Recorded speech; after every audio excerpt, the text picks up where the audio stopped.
하지만 이번에는 평소보다 더 거칠었습니다. 지금까지 누구 덕에 살았는지 알아? 내가 없었으면 너 같은 고아 출신이 어떻게 살았을 것 같아? 창규의 말에 지숙의 가슴이 뜨거워졌습니다. 자신이 고아가 아니라는 걸 알았지만 아직 말할 수는 없었습니다. 그리고 요즘 태도 봐라! 갑자기 왜 이렇게 건방져졌어? 창규가 지숙을 향해 손을 들어 올렸습니다. 하지만 이번에는 지숙이 그 손을 막았습니다. 때리지 마세요. 오늘 사연 구독하기 전에 구독과 좋아요는 무료니까 한 번씩 눌러주세요. 충청북도 괴산의 작은 마을, 아침. 햇살이 기와지붕 사이로 스며드는 평온한 풍경입니다. 이곳에서 정지숙은 마을 사람들 사이에서 모범 며느리로 통하고 있었습니다. 60세의 지숙은 언제나 고개를 숙이고 다녔고 시어머니 윤말순의 말에는 절대 토를 달지 않았습니다. 김신혜는 정말 며느리 복 터졌지. 마을 사람들의 입에서 자주 오르내리는 말이었습니다. 하지만 그 집 안에서 벌어지는 일들을 아는 사람은 아무도 없었습니다. 지숙의 하루는 새벽 5시에 시작됩니다. 시어머니 말순이 깨기 전에 밥을 짓고 된장찌개를 끓이고 김치를 담그는 일로 하루가 시작되었습니다. 말순은 80을 넘긴 나이에도 불구하고 며느리를 향한 잔소리만큼은 젊은 사람 못지 않았습니다. 지수가 이 밥이 뭐야? 물이 너무 많이 들어갔잖아. 내가 몇 번을 말했어? 말순의 목소리에는 늘 불만이 가득했습니다. 지숙은 고개를 끄덕이며 대답했습니다. 죄송해요, 어머니. 다음엔 더 신경 쓸게요. 너는 정말 답답해. 내 덕에 사람 됐다는 걸 알아야지. 내가 이 집에 시집 와서 얼마나 달라졌는데. 말순의 말은 언제나 이런 식이었습니다. 지숙이 무엇을 해도 부족하고 자신의 은혜로 지숙이 살고 있다는 식의 말들이었습니다. 지숙은 그저 고개를 숙이고 들을 뿐이었습니다. 남편 김창규는 62세로 마을에서 나름 체면을 세우고 사는 사람이었습니다. 하지만 집안에서의 창규는 전혀 다른 사람이었습니다. 특히 술을 마신 날이면 지숙을 향한 그의 폭력은 도를 넘었습니다. 네가 뭔데 말대꾸야. 이 집 살림 누가 해준 덕인 줄 알아? 창규가 술에 취해 소리를 지르면 지숙은 몸을 움츠리며 생각했습니다. 오늘도 그냥 참자. 민주는 아직 학생이니까. 엄마가 참아야지. 딸 민주는 30살이 되었지만 아직 취업을 하지 못한 상태였습니다. 지숙은 딸이 안정된 삶을 찾을 때까지는 자신이 버텨야 한다고 생각했습니다. 그것이 엄마로서의 의무라고 여겼습니다. 오늘 사연 구독하기 전에 구독과 좋아요는 무료니까 한 번씩 눌러주세요. 지숙의 등과 팔에는 시아버지가 돌아가시기 전부터 쌓인 상처들이 있었습니다. 창규의 주먹과 말순의 꼬집기, 때로는 빗자루로 맞은 자국들이 세월과 함께 지워지지 않은 채 남아 있었습니다. 하지만 지숙은 이런 일들을 누구에게도 말하지 않았습니다. 마을 사람들 앞에서 지숙은 언제나 웃음을 잃지 않았습니다. 그들이 보기에 지숙은 순종적이고 착한 며느리였습니다. 하지만 집으로 돌아오면 지숙의 얼굴에서 웃음은 사라졌습니다. 어느 날 저녁 지숙은 빨래를 널며 하늘을 올려다보았습니다. 별들이 반짝이는 밤하늘을 보며 지숙은 속으로 중얼거렸습니다. 언제까지 이렇게 살아야 할까? 내 인생에 봄은 오긴 오는 걸까? 그때 지숙은 알지 못했습니다. 자신의 인생을 완전히 바꿀 편지가 곧 도착할 것이라는 사실을, 그리고 그 편지가 자신이 그토록 기다렸던 봄의 전령이 될 것이라는 사실을 말입니다. 그날은 유난히 바람이 차가운 가을날이었습니다. 지숙이 마당에서 고추를 말리고 있을 때 우체부 아저씨가 등기우편 한 통을 들고 나타났습니다. 김창규 댁 정지숙 씨 맞죠? 지숙은 고개를 끄덕이며 도장을 찍었습니다. 등기우편을 받아본 것은 정말 오랜만의 일이었습니다. 보낸 곳을 보니 서울법무법인 백산이라고 적혀 있었습니다. 지숙의 가슴이 두근거리기 시작했습니다. 법무법인에서 온 편지라니 무슨 일일까 싶어 불안한 마음이 들었습니다. 혹시 빚보증이라도 선 일이 있나 싶어 머릿속이 복잡해졌습니다. 지수가 뭔 편지야? 또 어디서 돈 달라는 거 아니야? 시어머니 말순이 지숙의 어깨 너머로 편지를 들여다보려 했습니다. 지숙은 본능적으로 편지를 품에 안았습니다. 아니에요, 어머니. 그냥 잘 모르겠어요. 그깟 것도 빚 보증이라도 섰겠지. 넌 내 손에서 컸다. 헛짓 말고 빨래나 해. 말수는 그렇게 말하며 방으로 들어갔습니다. 지숙은 마음을 진정시키며 편지 봉투를 조심스럽게 뜯었습니다. 편지 안에는 공식적인 법무법인 편지지에 정중한 글씨로 적힌 내용이 들어 있었습니다. 지숙은 글을 읽으며 점점 놀라움을 금치 못했습니다. 정지숙님께 이 편지를 받으실 때 많이 놀라실 것으로 생각됩니다. 저희는 고 윤정의 여사의 유언 집행을 담당하고 있는 서울법무법인 백산입니다. 윤정의 여사께서는 지난달 말기 암으로 별세하셨으며 유언장에 따라 정지숙 님이 유일한 상속인으로 지정되어 있습니다. 지숙의 손이 떨리기 시작했습니다. 윤정혜라는 이름 어디선가 들어본 것 같으면서도 정확히 기억나지 않았습니다. 어머니, 윤정혜. 지숙은 중얼거리며 기억을 더듬어 보았습니다. 그때 머릿속에 희미한 기억 하나가 떠올랐습니다. 어린 시절 자신을 안아주던 따뜻한 품, 그리고 지수가 엄마가 꼭 다시 데리러 올게라고 말하던 여자의 목소리. 난 고아인 줄 알았는데. 지숙은 어린 시절 고아원에서 자랐습니다. 시어머니 말수는 항상 내가 고아 출신인 너를 받아준 것이라며 은혜를 강조해 왔습니다. 그런데 지금 이 편지는 지숙에게 생모가 있었다는 사실을 알려주고 있었습니다. 편지를 끝까지 읽은 지숙은 더욱 놀랐습니다. 유언장 검인을 위해 서울로 와달라는 내용과 함께 상속 재산의 규모가 언급되어 있었습니다. 그 액수를 본 지숙은 편지를 다시 읽어보았습니다. 이건 진짜일까? 지숙은 편지를 다시 한번 천천히 읽어보았습니다. 법무법인의 도장과 변호사 서명이 선명하게 찍혀 있었습니다. 농담이나 사기가 아닌 것 같았습니다. 그때 집안에서 말순의 목소리가 들렸습니다. 지리수가 뭐 하고 있어? 저녁 준비해야지.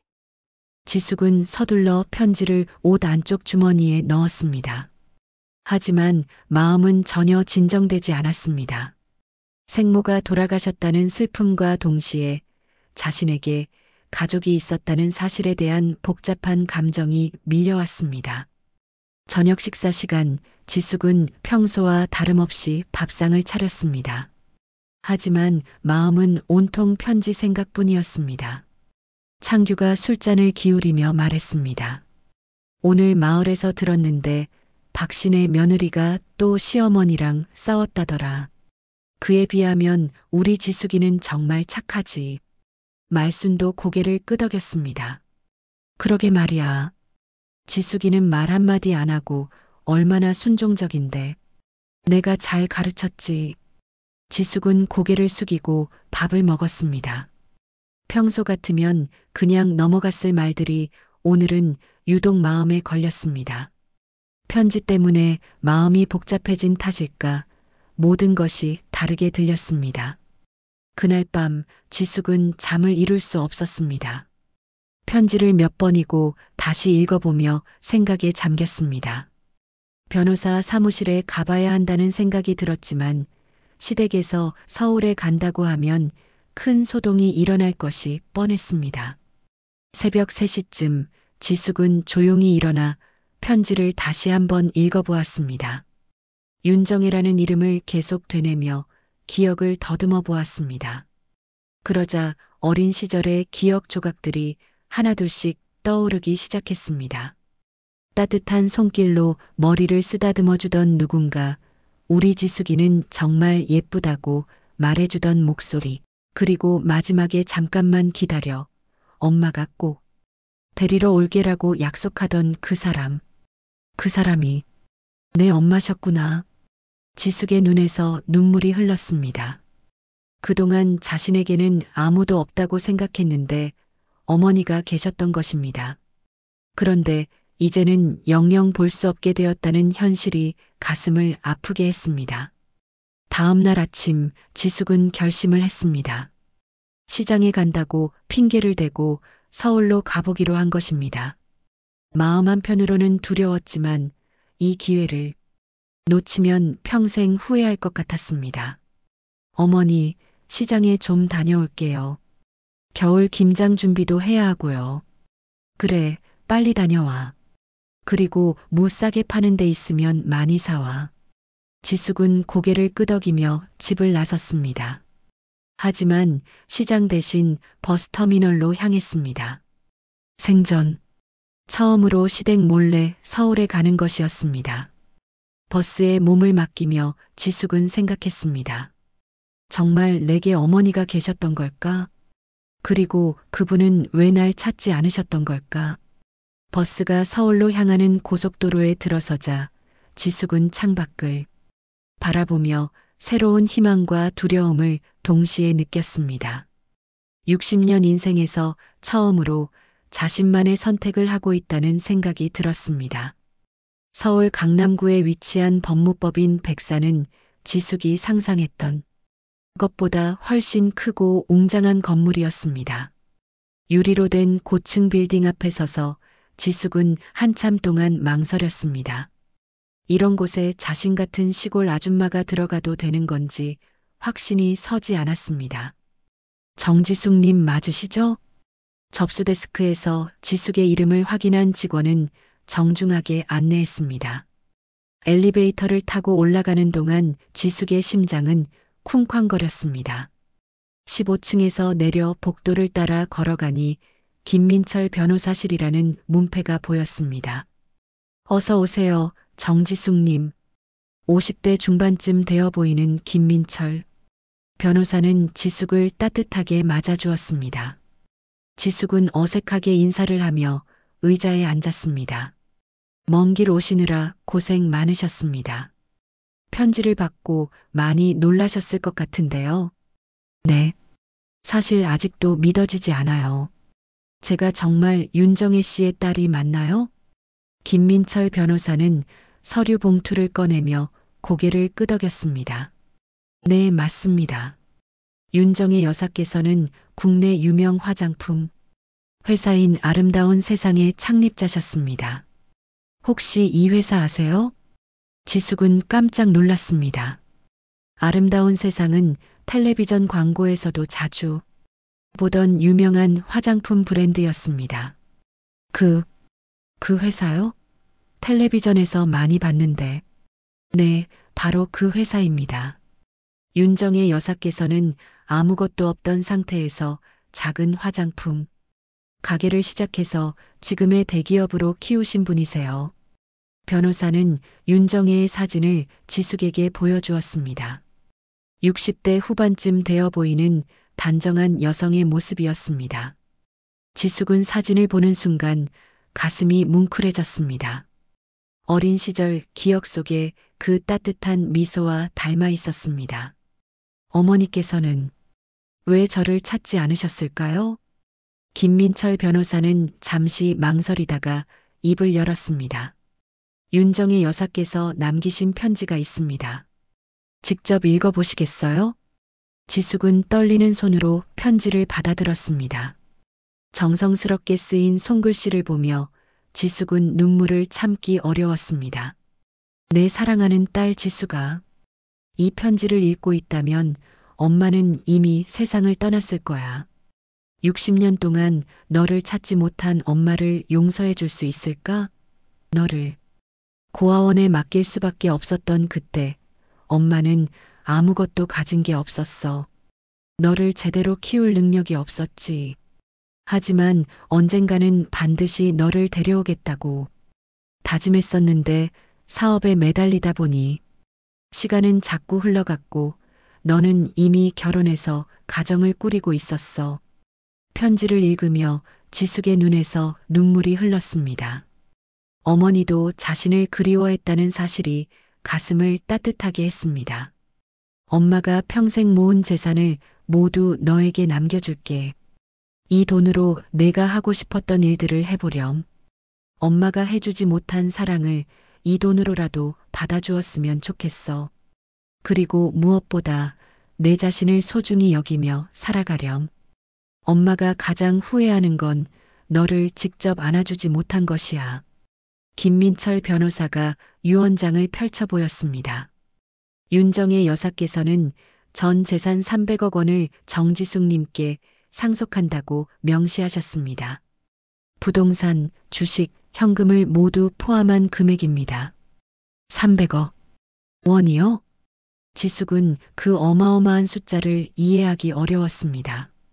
평생 몇만 원을 아끼며 살아온 지숙에게 300억이라는 금액은 상상조차 할 수 없는 크기였습니다. 네, 그리고 한 가지 더 말씀드릴 게 있습니다. 윤정의 여사께서는 이 사실을 가족들에게 알리지 말고 조용히 처리해달라고 당부하셨습니다. 왜요? 혹시 주변 사람들이 돈 때문에 접근할까봐 걱정하셨던 것 같습니다. 정지숙 님이 진정으로 원하는 삶을 살기를 바라신다고 하셨어요. 지숙은 처음엔 혼란스러웠습니다. 이런 큰 돈을 받아도 되는 건지, 그리고 이 돈으로 무엇을 해야 할지 전혀 감이 오지 않았습니다. 상속 절차는 어떻게 되나요? 서류 작업에 약 한 달 정도 걸릴 예정입니다. 그동안 천천히 생각해 보세요. 급하게 결정할 필요는 없으니까요. 변호사 사무실을 나와 거리를 걸으며 지숙은 복잡한 마음이었습니다. 어머니를 만나지 못한 아쉬움과 함께 이제 자신의 인생이 완전히 달라질 수 있다는 희망이 생겼습니다. 이 돈은 도망치라는 뜻일까 아니면 날 지키라는 걸까? 지숙은 서울 거리를 걸으며 생각했습니다. 그동안 시댁에서 참고 견디며 살아왔지만 이제는 다른 선택을 할 수 있게 되었습니다. 하지만 동시에 두려움도 밀려왔습니다. 60년 동안 순종적으로 살아온 자신이 과연 변할 수 있을까 하는 의문이 들었습니다. 버스를 타고 집으로 돌아가는 길, 지숙은 창밖 풍경을 보며 다짐했습니다. 어머니가 남겨주신 이 기회를 헛되이 하지 않겠다고. 그리고 무엇보다 자신을 소중히 여기며 살아가겠다고 말입니다. 집에 도착했을 때는 이미 해가 저물어 있었습니다. 시어머니 말순이 현관에서 기다리고 있었습니다. 지수가 왜 이렇게 늦어? 시장에 갔다가 어디 들렀어? 죄송해요, 어머니. 버스가 늦어서요. 지숙은 평상시와 같이 대답했습니다. 하지만 마음속 깊은 곳에서는 무언가 달라지고 있었습니다. 어머니의 사랑과 유산이 지숙 안에 잠들어 있던 자존감과 삶의 의지를 조금씩 깨우고 있었습니다. 서울에서 돌아온 지 일주일이 지났지만 지숙의 마음은 여전히 복잡했습니다. 겉으로는 평상시와 다름없이 집안일을 하고 있었지만 내면에서는 큰 변화가 일어나고 있었습니다. 어머니의 편지와 유언장이 지숙에게 새로운 용기를 주고 있었습니다. 지숙아, 왜 요즘 멍하니 있어? 밥도 제대로 안 하고. 시어머니 말순이 불만 섞인 목소리로 말했습니다. 사실 지숙은 평소와 똑같이 요리를 했지만 말순이 눈에는 모든 게 마음에 들지 않았습니다. 죄송해요, 어머니. 더 신경 쓸게요. 지숙은 고개를 숙이며 대답했지만 예전과는 다른 무언가가 있었습니다.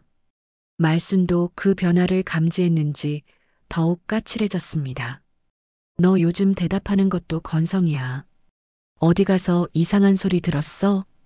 그때 남편 창규가 술에 취해 집으로 들어왔습니다. 얼굴이 벌겋게 달아오른 것을 보니 오늘도 많이 마신 것 같았습니다. 야, 지수가 술안주는 왜 안 차려놔? 지금 준비할게요. 지숙이 부엌으로 향하려 하자 창규가 지숙의 팔을 붙잡았습니다. 요즘 너 태도가 이상해. 말대꾸도 하고 눈빛도 달라졌어. 그런 게 아니에요. 놓아주세요. 지숙이 팔을 빼려 하자 창규는 더 세게 붙잡았습니다. 그 순간 지숙의 마음속에서 무언가 끌어올랐습니다. 어머니의 편지에서 내 자신을 소중히 여기며 살아가렴이라던 말이 떠올랐습니다. 아파요. 놓아주세요. 지숙의 목소리에는 이전과 다른 단호함이 있었습니다. 창규는 깜짝 놀라며 손을 놓았습니다. 뭐야, 이 여자가 갑자기 왜 이래? 그날 밤 딸 민주가 지숙을 찾아왔습니다. 민주는 어머니의 달라진 모습을 눈치챘습니다. 엄마, 무슨 일 있어? 요즘 표정이 많이 달라졌어. 지숙은 민주와 함께 뒷마당에 앉아 이야기를 나눴습니다. 딸에게만큼은 진실을 말해주고 싶었습니다. 민주야, 엄마가 고아가 아니었어. 네? 무슨 말씀이세요? 지숙은 서울에서 있었던 일들을 민주에게 차근차근 설명했습니다. 생모의 존재, 유산 상속, 그리고 자신의 마음 변화까지 모든 걸 털어놓았습니다. 민주는 어머니의 이야기를 들으며 눈물을 흘렸습니다. 엄마, 그동안 얼마나 힘들었을까요? 할머니와 아빠한테 맞으면서도 참고 사셨잖아요. 민주야, 엄마가 너 때문에 참았던 거 알지? 내가 안정될 때까지는 버텨야 한다고 생각했어. 엄마, 제발 여기서 나가요. 그냥 다 버리고 우리 둘이서 살아요. 민주는 어머니의 손을 잡으며 간절히 말했습니다. 하지만 지숙은 고개를 저었습니다. 아니야, 민주야. 지금 나가면 난 평생 도망만 치는 사람이야. 이번엔 제대로 끝내고 나가고 싶어. 지숙의 눈에는 결연한 의지가 담겨 있었습니다. 60년 동안 억눌려 살았던 분노와 한이 조금씩 표면으로 올라오고 있었습니다. 며칠 후 신우이 경자가 집에 놀러 왔습니다. 경자는 평소에도 지숙을 무시하는 태도를 보였는데 오늘따라 더욱 그랬습니다. 지숙 씨, 요즘 왜 눈빛이 달라? 어디서 돈이라도 생겼어? 경자의 말에 지숙은 깜짝 놀랐습니다. 혹시 상속 이야기가 알려진 건 아닐까 싶어 불안해졌습니다. 무슨 말씀이세요? 돈이 어디서 생겨요? 그럼 왜 요즘 말대꾸도 하고 형님한테도 대드는 거야? 예전엔 그런 적 없었잖아. 경자의 말에 말순도 거들었습니다. 맞아. 요즘 지숙이가 이상해. 시장 갔다 온 다음부터 완전히 달라졌어. 지숙은 마음속으로 다짐했습니다. 조금 더 참고 기다리자고. 상속 절차가 끝나면 그때 모든 걸 정리하자고 말입니다. 그날 저녁 창규가 또다시 술에 취해 들어왔습니다. 하지만 이번에는 평소보다 더 거칠었습니다. 지금까지 누구 덕에 살았는지 알아? 내가 없었으면 너 같은 고아 출신이 어떻게 살았을 것 같아? 창규의 말에 지숙의 가슴이 뜨거워졌습니다. 자신이 고아가 아니라는 걸 알았지만 아직 말할 수는 없었습니다. 그리고 요즘 태도 봐라. 갑자기 왜 이렇게 건방져졌어? 창규가 지숙을 향해 손을 들어 올렸습니다. 하지만 이번에는 지숙이 그 손을 막았습니다. 때리지 마세요. 뭐라고? 이 여자가 지금 나한테 대드는 거야? 창규는 더욱 화가 났습니다. 하지만 지숙은 더 이상 물러서지 않았습니다. 저도 사람이에요. 맞을 이유가 없어요. 그 순간 창규는 주먹을 휘둘렀고 지숙은 그것을 피하지 못했습니다. 하지만 이번에는 달랐습니다. 지숙의 눈에서 굴복하는 빛 대신 분노의 불꽃이 타오르고 있었습니다. 지숙은 마음속으로 생각했습니다. 어머니가 남겨주신 유산으로 새로운 삶을 시작할 수 있다고. 이제 더 이상 참을 필요가 없다고. 하지만 아직은 때가 아니었습니다. 조금만 더 기다리면 모든 게 끝날 것이었습니다. 그날 밤 지숙은 어머니의 편지를 다시 읽으며 다짐했습니다. 이번이 마지막이라고. 더 이상 이런 굴욕을 당하지 않겠다고 말입니다. 그로부터 며칠 후 지숙에게는 운명적인 밤이 찾아왔습니다. 변호사 사무실에서 상속 절차가 거의 마무리되었다는 연락이 왔고 지숙은 휴대폰 메시지를 확인하며 안도의 한숨을 쉬었습니다.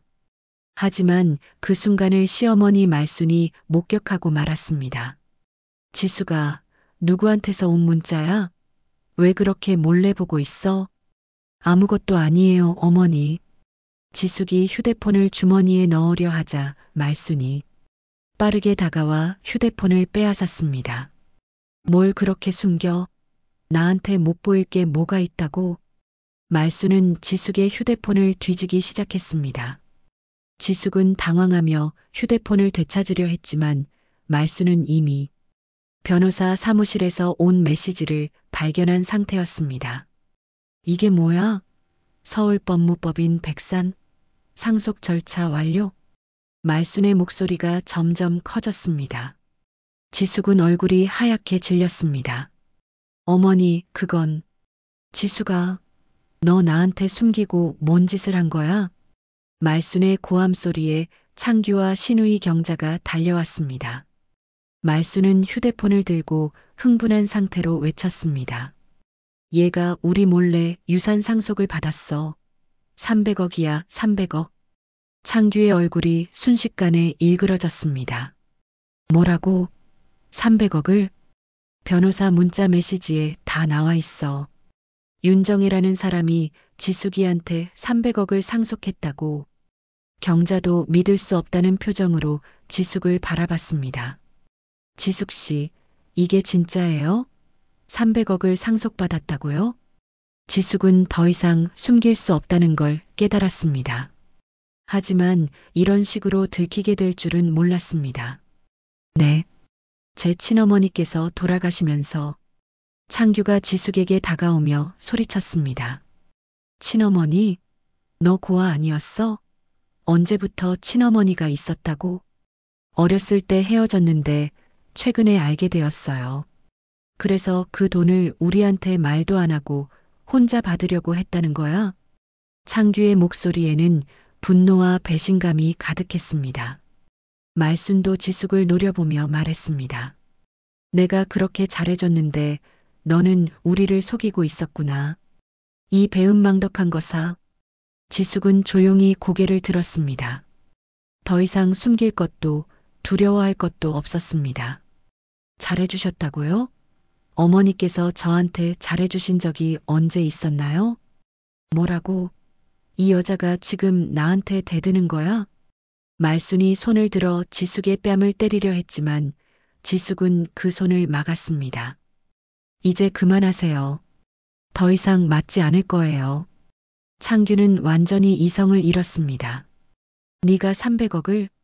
이게 지금 우리 몰래 무슨 짓이야? 창규가 주먹을 휘둘러 지숙의 얼굴을 때렸습니다. 지숙이 바닥에 넘어지자 창규는 발로 차기 시작했습니다. 30년 동안 누구 덕에 살았는지 모르고 이 배은망덕한 년아. 말순과 경자도 지숙을 향해 소리쳤습니다. 그 돈은 우리 가족 돈이야. 내 혼자 가질 생각 마라. 지숙 씨, 우리가 가족인데 왜 숨겼어요? 지숙은 맞으면서도 더 이상 울지 않았습니다. 대신 창규를 똑바로 쳐다보며 말했습니다. 가족이라고요? 저를 때리고 욕하는 게 가족이에요? 닥쳐. 내가 뭔데 말대꾸야. 창규가 또다시 지숙을 때리려는 순간 집 밖에서 민주의 목소리가 들렸습니다. 엄마, 엄마. 민주가 급하게 집으로 들어왔습니다.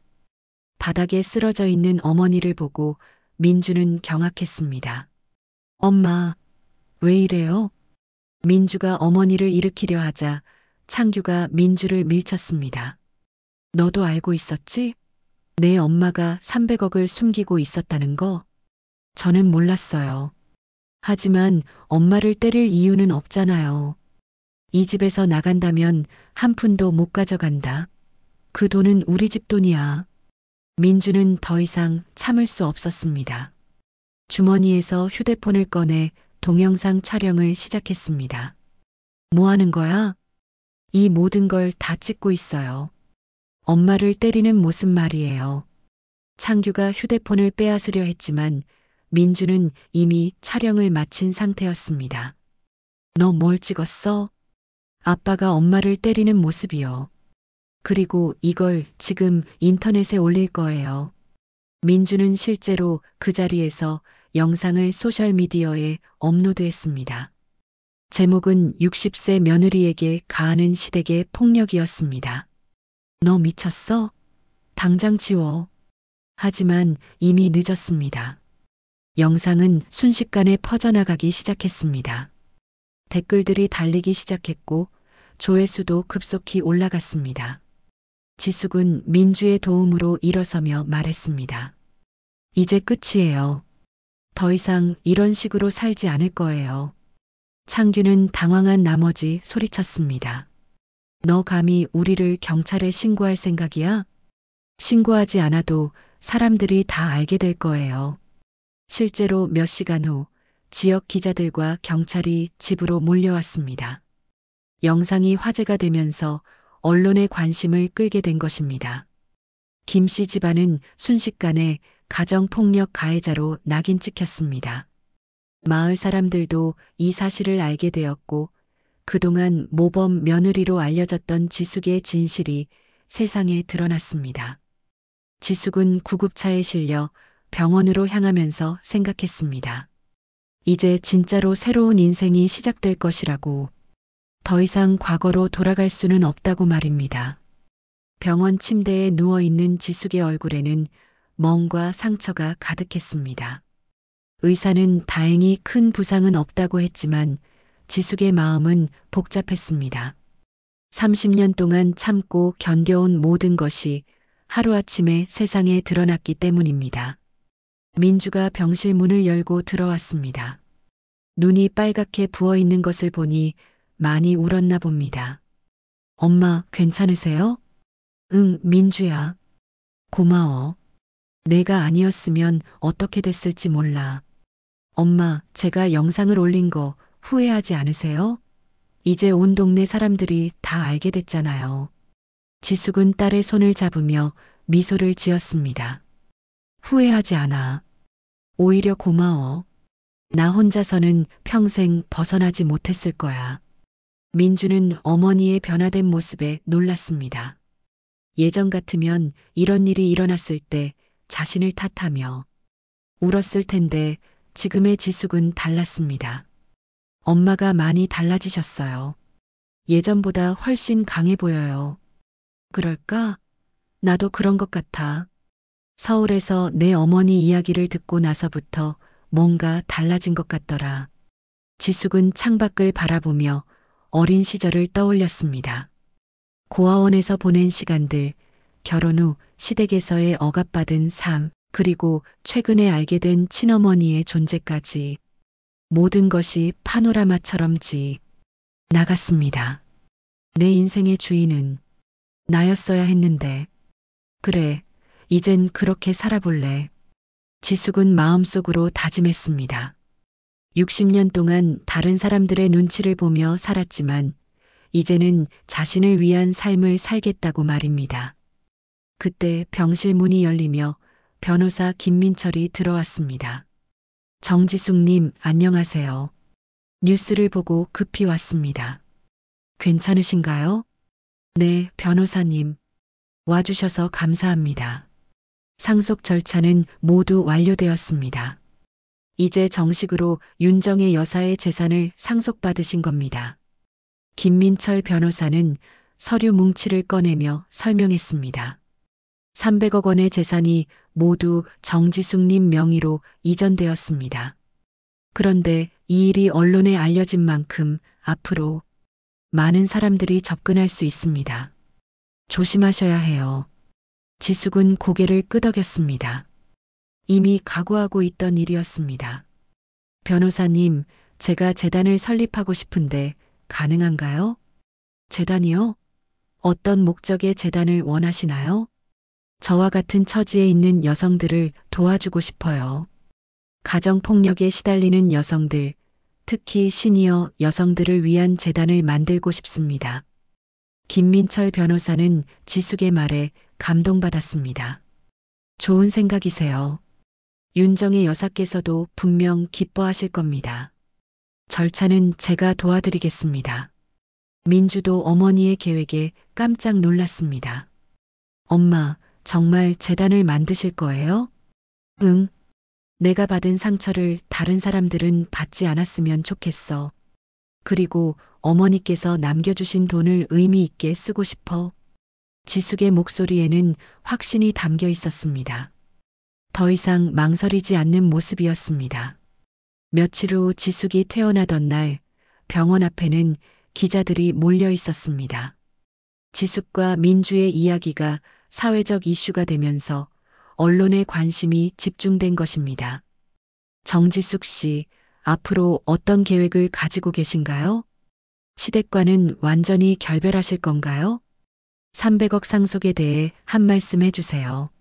지숙은 처음에는 당황했지만 곧 마음을 진정시키고 카메라 앞에 섰습니다. 저는 앞으로 제 이름으로 살아갈 겁니다. 누구의 며느리도 누구의 딸도 아닌 정지숙으로 말입니다. 기자들이 더 많은 질문을 쏟아냈지만 지숙은 더 이상 대답하지 않고 민주와 함께 자리를 떠났습니다. 그날 저녁 지숙과 민주는 서울의 한 호텔에 머물렀습니다. 시댁으로 돌아갈 수는 없는 상황이었기 때문입니다. 엄마, 무섭지 않으세요? 갑자기 모든 게 바뀌어서 무섭긴 해. 하지만 예전보다는 덜 무서워. 이제는 내가 선택할 수 있으니까. 지숙은 호텔 창밖으로 보이는 서울 야경을 바라보며 말했습니다. 60년 동안 다른 사람들이 시키는 대로만 살았어.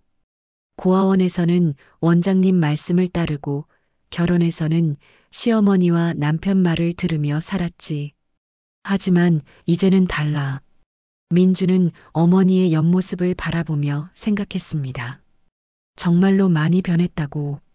예전에 초라하고 위축된 모습은 사라지고 당당한 여성의 모습이 나타나고 있었습니다. 엄마, 저도 재단 일 도와드릴게요. 저도 뭔가 의미 있는 일을 하고 싶어요. 고마워, 민주야. 우리 함께 해보자. 지숙은 휴대폰을 꺼내 친어머니의 사진을 다시 한번 바라봤습니다. 그리고 마음속으로 말했습니다.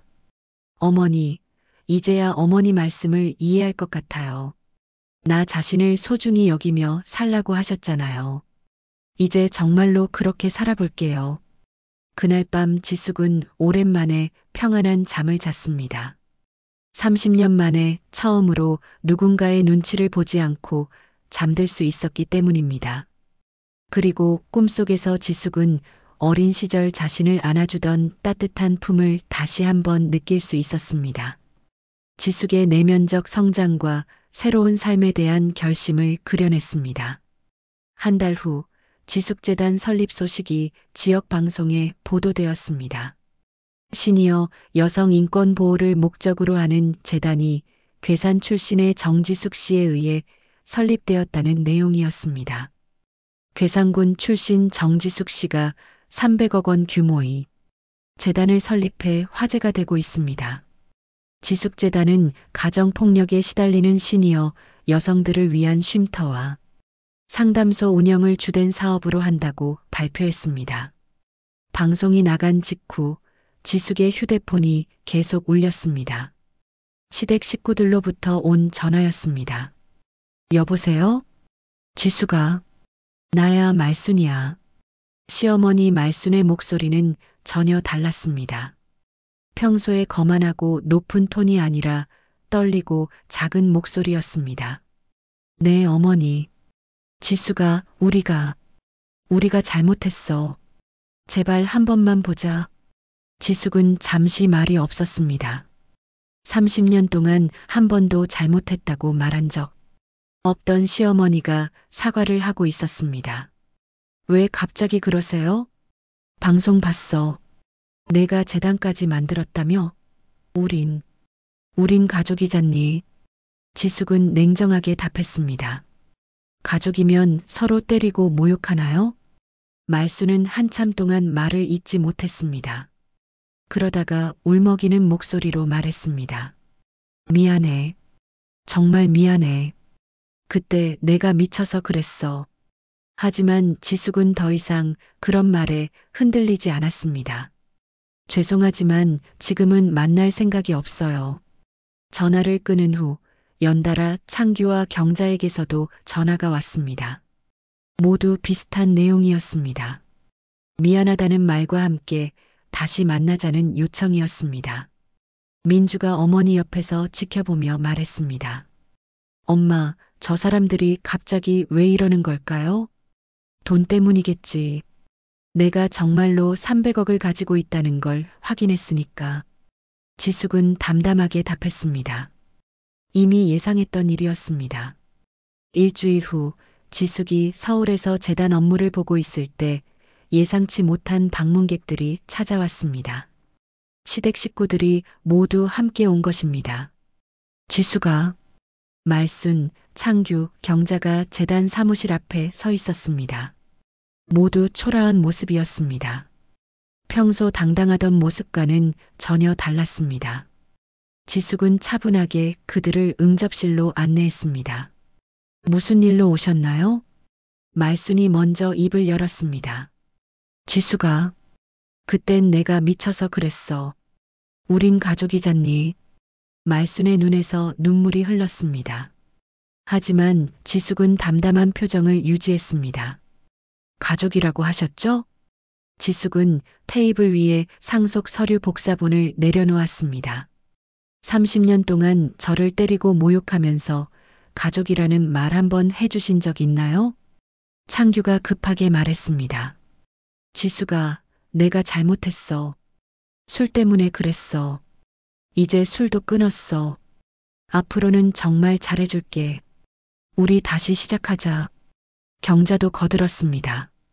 지숙 씨, 우리가 정말 반성하고 있어요. 형님도 많이 달라졌어요.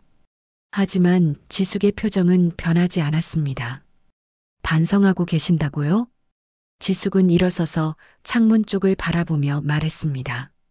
30년 동안 저를 사람 취급도 안 하시더니 제게 돈이 있다는 걸 알고 나서야 사과를 하시는군요. 말순이 무릎을 꿇으며 울부짖었습니다. 지숙아, 그땐 내가 정말 잘못 생각했어. 제발 용서해줘. 창규와 경자도 따라서 무릎을 꿇었습니다. 지숙아, 우리가 잘못했어. 다시 기회를 줘. 우린 정말 가족이잖아요. 피는 물보다 진하다고 하잖아요. 지숙은 그들을 내려다보며 조용히 말했습니다. 이제부터 나는 내 이름으로 살 거예요. 누구의 며느리도 누구의 하녀도 아닌 정지숙으로. 그 순간 시어머니, 남편, 시누이 모두가 눈물로 무릎을 꿇고 있었습니다. 하지만 지숙은 더 이상 그 모습에 마음이 움직이지 않았습니다. 지숙아, 제발, 우리 없이는 못 살아. 마을에서 손가락질 받고 있어. 말순의 애원에도 지숙은 흔들리지 않았습니다. 그동안 저는 어떤 기분이었을까요? 매일 맞고 욕먹으면서도 참았던 제 마음은 생각해 보신 적 있나요? 창규가 더욱 큰 소리로 울며 말했습니다. 내가 잘못했어. 정말 잘못했다고. 앞으로는 절대 손 안 댈게. 너무 늦었어요. 지숙은 차가운 목소리로 답했습니다. 무릎 꿇을 시간에 스스로를 돌아보세요. 지숙은 그들을 뒤로하고 사무실을 나갔습니다. 복도를 걸어가면서도 뒤에서 들려오는 울음소리와 애원하는 목소리가 들렸지만 지숙은 돌아보지 않았습니다. 민주가 복도에서 기다리고 있었습니다. 엄마, 괜찮으세요? 응, 괜찮아. 이제 정말 끝났어. 지숙의 목소리는 평온했습니다. 더 이상 과거에 얽매이지 않겠다는 결심이 느껴졌습니다. 저 사람들이 정말 뻔뻔해요. 이제 와서 가족이라니. 그래도 고마워. 저들 덕분에 내가 얼마나 강해졌는지 알 수 있었어. 지숙은 엘리베이터를 타면서 마지막으로 응접실을 바라봤습니다. 아직도 무릎을 꿇고 있는 시댁 식구들의 모습이 보였습니다. 이제 진짜 자유야. 지숙은 마음속으로 중얼거리며 새로운 시작을 다짐했습니다. 과거와의 완전한 결별이었습니다. 6개월 후 충청북도 괴산에는 새로운 건물 하나가 들어섰습니다. 지숙재단 여성보호센터라는 간판이 달린 3층 건물이었습니다. 지숙은 재단 이사장으로서 매일 이곳에서 일하고 있었습니다. 이사장님, 오늘 새로 입소하실 분이 계세요. 직원이 지숙에게 보고했습니다. 50대 여성으로 남편의 폭력을 피해 이곳으로 왔다고 했습니다. 네, 알겠습니다. 제가 직접 상담해 드릴게요. 지숙은 상담실로 들어가 그 여성을 만났습니다. 위축되고 두려워하는 모습이 예전의 자신과 너무나 닮아 있었습니다. 안녕하세요. 저는 이곳 이사장 정지숙입니다. 네. 안녕하세요. 저는 김영희입니다. 영희는 고개를 들지 못하고 작은 목소리로 말했습니다. 편하게 말씀하세요. 여기서는 아무도 당신을 해치지 않아요. 지숙의 따뜻한 말에 영희는 조금씩 마음을 열기 시작했습니다. 이사장님, 저 같은 사람도 다시 시작할 수 있을까요? 30년 동안 맞고 살았는데. 물론이에요. 저도 그랬거든요. 지숙은 자신의 이야기를 간단히 들려주었습니다. 영희는 놀란 표정으로 지숙을 바라봤습니다. 정말, 이사장님도 그런 일을 겪으셨어요? 네. 하지만 지금 보세요. 이렇게 새로운 삶을 살고 있잖아요. 당신도 할 수 있어요. 영희의 눈에서 희망의 빛이 보이기 시작했습니다. 그날 오후 지역 방송국에서 인터뷰 요청이 왔습니다. 지숙재단의 활동이 사회적으로 주목받고 있어서였습니다. 정지숙 이사장님, 재단을 설립한 지 6개월이 되었는데 어떠신가요? 매일이 새로워요. 저와 같은 처지에 있던 분들이 희망을 찾아가는 모습을 보면서 보람을 느끼고 있습니다. 개인적인 질문인데 시댁과는 어떤 관계를 유지하고 계신가요? 지숙은 잠시 생각한 후 답했습니다. 더 이상 연락하지 않습니다. 서로에게 좋은 일이라고 생각해요. 혹시 외롭지는 않으신가요? 전혀요. 오히려 지금이 제 인생에서 가장 행복한 시간인 것 같아요. 인터뷰가 끝난 후 민주가 어머니를 찾아왔습니다. 엄마, 인터뷰 잘 보셨어요? 응, 민주야. 너도 고생 많다. 민주는 재단에서 사회복지사로 일하고 있었습니다. 어머니와 함께 의미 있는 일을 하고 있다는 것이 자랑스러웠습니다. 엄마, 제가 아는 누구보다 강한 사람이에요. 그 사람들에게 무릎 꿇은 게 아니라 과거의 자신에게 이긴 거예요. 민주의 말에 지숙은 미소를 지었습니다. 고마워, 민주야. 내가 있어서 여기까지 올 수 있었어. 저녁이 되어 집으로 돌아가는 길, 지숙은 예전에 살던 시댁 근처를 지나게 되었습니다. 마을 사람들이 지숙을 알아보고 인사를 건넸습니다. 지숙 씨, 텔레비전에서 봤어요. 정말 대단해요. 재단 일 잘 되고 있다면서요? 우리 마을의 자랑이에요. 예전에는 김씨네 며느리라고 불렀던 사람들이 이제는 지숙 씨라고 불러주었습니다. 지숙은 그 변화가 무엇보다 감사했습니다. 집에 도착해서 지숙은 서랍에서 친어머니가 남긴 물건들을 꺼냈습니다. 변호사가 전해준 것들 중에는 오래된 브로치 하나가 있었습니다.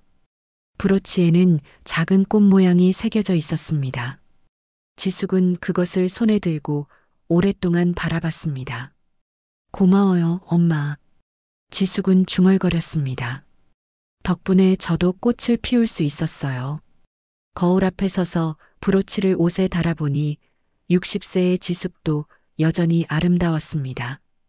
더 이상 위축되고 두려워하는 모습이 아니라 당당하고 자신감 넘치는 여성의 모습이었습니다. 휴대폰에서 메시지 알림이 울렸습니다.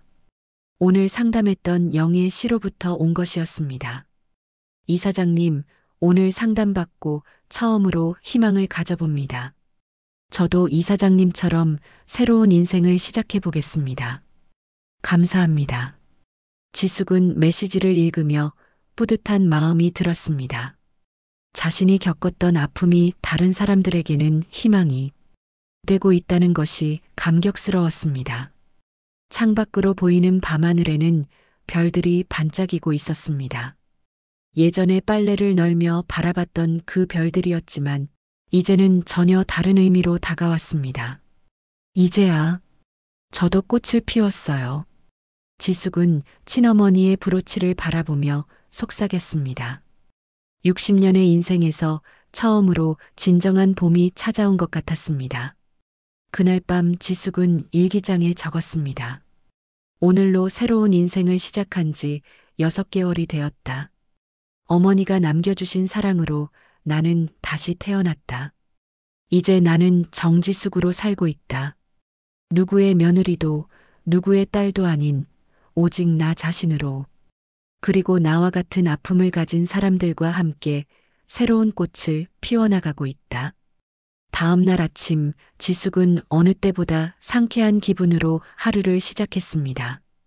오늘도 재단에서 누군가의 새로운 시작을 도울 것이고 그것이 바로 어머니가 바랐던 지숙의 모습일 것이라고 확신했습니다. 기억의 끝에서 피어난 꽃, 그것이 바로 지금의 정지숙이었습니다.